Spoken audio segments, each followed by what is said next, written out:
Welcome back to the channel, guys. This week we are going to do something a little bit different, sort of a continuation on possibly from last week's video where we looked at the molts and how to sex a spider. We can continue on with what we were looking at, which was the molts. So as you know, or probably have heard or I've shown before, I like to capture some time lapses when I'm lucky enough to do so, and I do consider myself extremely lucky to do so. We know how infrequently spiders actually do grow, especially some of the slower growers. So to catch time lapses of these beautiful animals is an absolute treasure, especially when if you sit and try and watch these things molt, they can take, you know, anywhere between half an hour to 8 hours, 9 hours, whatever, depending on the size of the spider and the species. So anyway, roll the intro, we'll come back.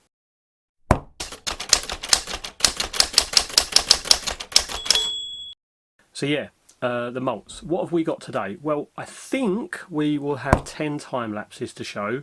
9 will be spiders. It will be 8 different spiders. And we will also have a hissing cockroach, the Grammostola Nhandu. Let me see what that name is. 1 second. Grammostola Nhandu. Nope. I think I've pronounced that correctly. I'm definitely going to get roasted in the comments by a certain individual when he watches this video. Anyway, with those Madagascan hissing cockroaches up first, so let's go and have a look at those.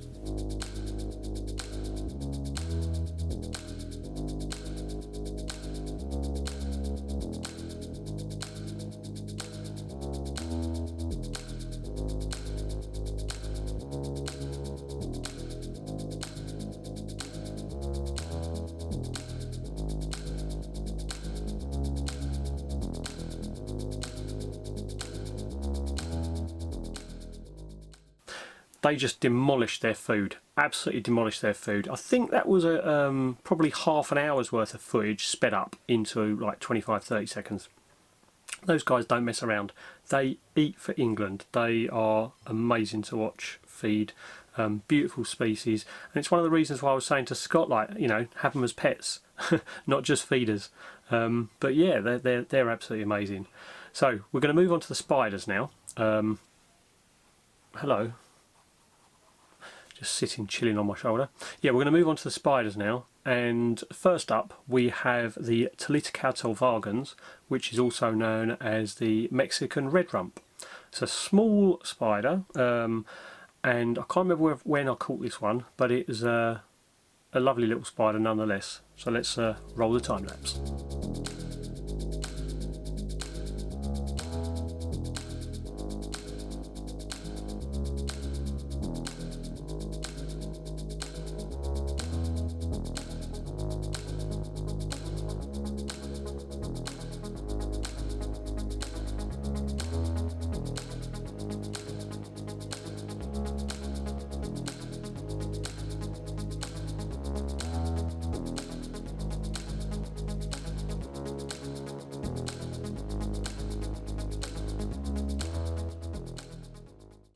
Yeah, not a bad bit of footage that. I do like the vagans. I have a couple of those. I say this so much, but they are a stunning spider. A lot of fight in them for a Tlitocatl, to be fair. They're quite feisty. Feisty New World. Next up, we're going to have one of my favourite New World genuses, and there's actually 3 of these going to appear on today's video. But first up, we have the Nhandu tripepii, also known as the Brazilian giant blonde.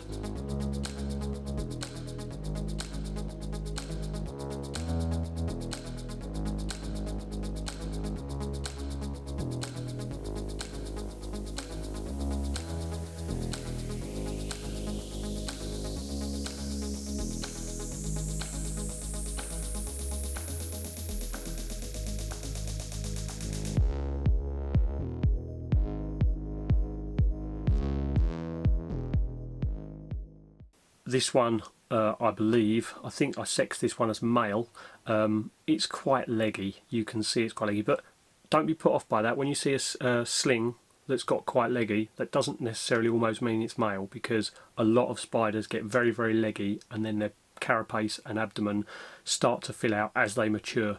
So don't automatically assume because you've got a really leggy spider that it's a male, and don't also assume that if it's molting really quickly that it's also a male, because it all depends on the temperatures you're keeping your room at, and the humidity levels and regular feeding intervals, etc, etc. So it's not always just about being a male if it's molting regularly and has lots and lots of long gangly legs.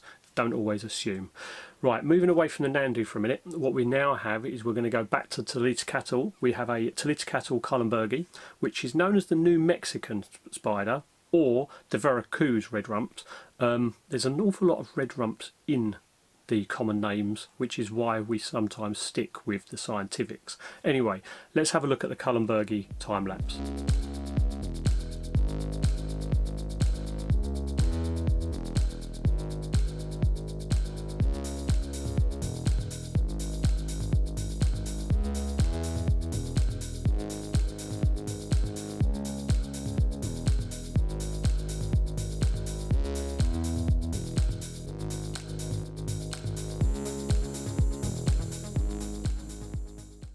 Another gorgeous spider. That one is a pet rock. It does not move. I have two of the Cullenbergis. The female, larger female that I have got does move quite a fair bit. This one sits there like a rock, not doing anything. That was in one of the Reptizoo enclosures, that one, which, you know, it's a small sling at the time. I think that was about 3 centimetres. So the footage I get is sometimes deceiving because it may look like a larger spider, but as you can see on that, the water bowl, that is a 5 gram sample pot. So it's not very, very big at all. Anyway, right, next up we have the Harpactira pulchripes. This footage isn't going to be amazing because I did delete it off of my laptop and my phone, so I've had to download it again from another social media app. Where are you going? Where are you going? And we're back. Right, stay there. Right, so sorry, as I was saying, next up we have the Harpactira pulchripes, or the golden blue leg baboon. Let's have a look at this one.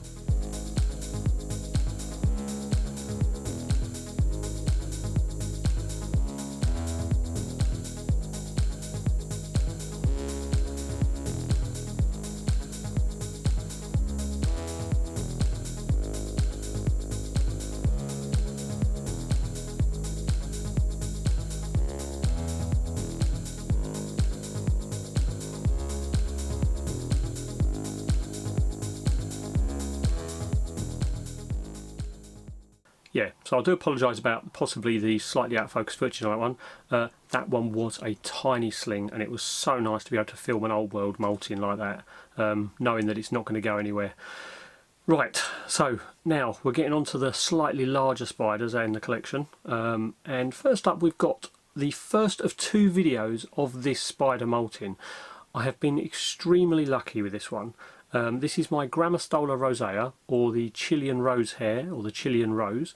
It molted, this first one you're going to see, it was in 2022, and it was one of the first time lapses I caught. And this was really special to me because she came in as a confirmed female, but you're always taking a risk with this. And knowing how difficult at the time it was to get hold of these, I took a risk.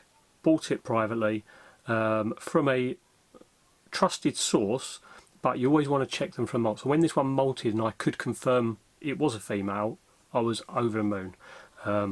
And she's a lovely spider. So this first one, I was still getting used to the spiders still, and as you can tell in a moment from the footage, I wasn't confident with leaving this one with the door open where it was molting. It was molting in an odd place. But anyway, let's have a look at this first one and then we'll come back.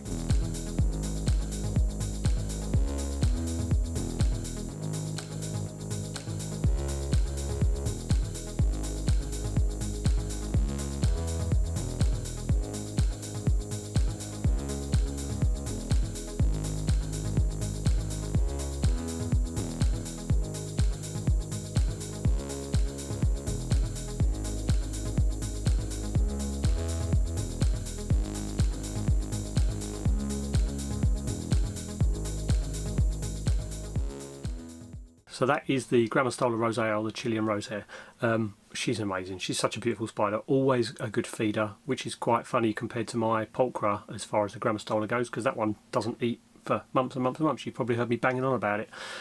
Anyway, moving on, we now have from yesterday, in fact, no, not yesterday, you're watching this Wednesday, this was Monday, the Grammostola rosea, she molted again.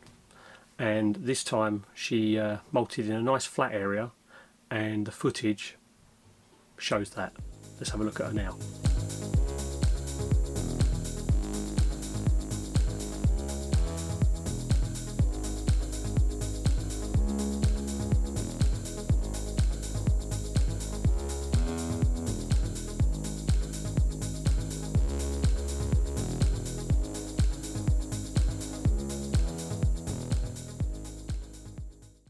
She's absolutely stunning. She's just amazing spider, and I managed to retrieve the molt, so we now have another molt of the where are you off to now? We've only got a couple more to go and then you can go. Right, moving on, we have next up, we're moving back to the Nhandus, and this one was the one that launched my TikTok originally. This was the one that blew up, and we ended up with 12 million views on TikTok, this time lapse.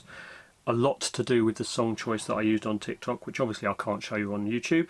But yeah, this one blew up. Let's have a look at the Carapoensis, or the common name, the Brazilian red.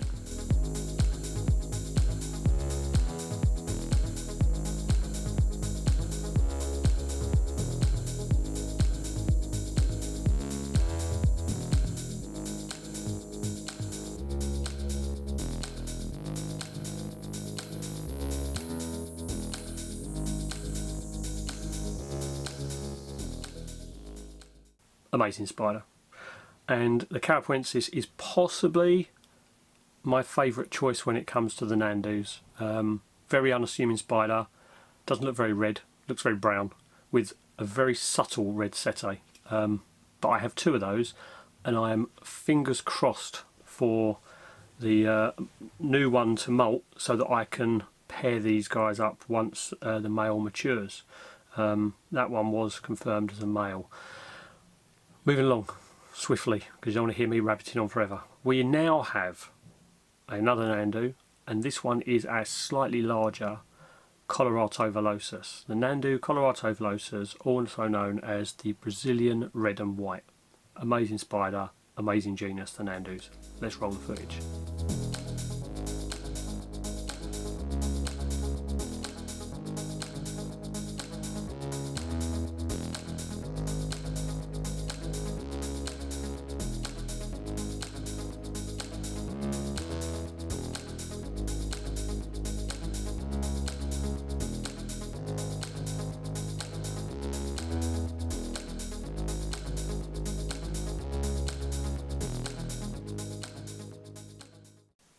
Yes, the Nhandu coloratovillosus, Brazilian black and white, amazing spider.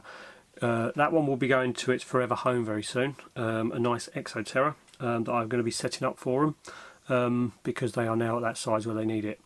We have, lastly, coming up, the jewel in the crown, in my opinion. We have, lastly, coming up, the... No, interruption to this video.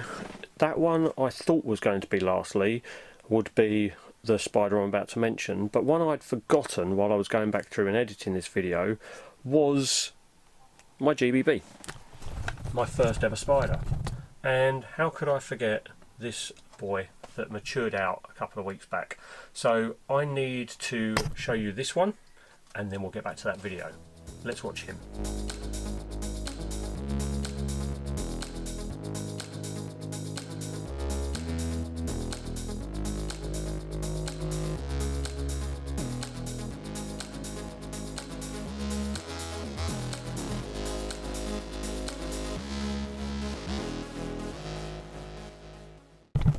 Yeah, he's absolutely stunning, isn't he? And I can't believe that I missed him out of the video originally until I started editing. Anyway, let's turn around and get back to that, shall we? Lastly, coming up, the jewel in the crown, in my opinion. I was fortunate to be at home and awake overnight. This one, after I was on a live on YouTube, had flipped, and I managed to set the enclosure up in a way that I could capture this, because I don't think this one will molt very regularly. It is a big boy, confirmed from the molt after this obviously, but this one is our Theraphosa stirmi, also known as the burgundy Goliath bird eater. Big spider, big molt, and this one did hit big on TikTok, currently sitting at 31 million views. Unbelievable. I have no idea why. Lots of hate in the comments, but comments and views, whether you like it or not, hit the algorithm on TikTok, and this one went crazy. Let's have a look why it went crazy.